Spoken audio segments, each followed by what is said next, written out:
పోక్సోని అడ్డంగా పెట్టుకుని ఈమె ఆడిన గేమ్ పోలీస్ ఫైల్స్ లో ఇప్పటి వరకు రికార్డులో లేదు. దొంగలు చేసే స్కామ్ వేరు, చట్టం తెలిసిన వాళ్ళు చేసే స్కామ్ వేరు. ఇది రెండోది. పోలీసులు 26 ఏళ్ల లాయర్ గీతికా చావ్లాను ఆమె గురుగాం ఫ్లాట్ లో ఉండగానే అరెస్ట్ చేశారు. ఇప్పుడు హస్బెండ్ వైఫ్ గేమ్ ఏంటో వినండి. వీళ్ళిద్దరూ కలిసి ఒక బెలూన్స్ అమ్ముకునే వ్యక్తిని సెలెక్ట్ చేసుకున్నారు. ఇక్కడ ప్లాన్ సింపుల్. డబ్బు ఆశ చూపించాలి, మిగతా పని వాడే చెయ్యాలి. అతనికి చెప్పారు, మేము నీకు ఒక కార్ నెంబర్ ఇస్తాం, నువ్వు నేరుగా పోలీస్ స్టేషన్ కి వెళ్లి ఒక కంప్లైంట్ ఇవ్వాలి.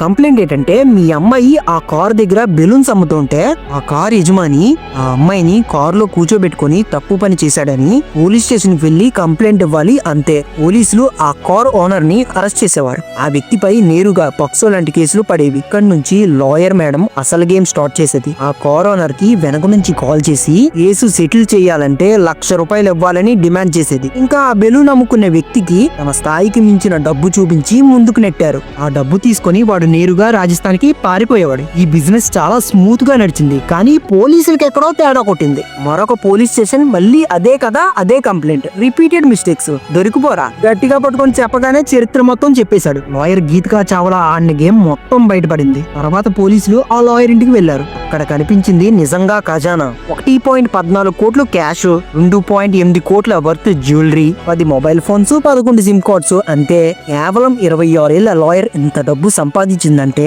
ఈ స్కామ్ ఎంత డేంజరస్ గా నడిచిందో ఒక్కసారి అర్థం చేసుకోండి.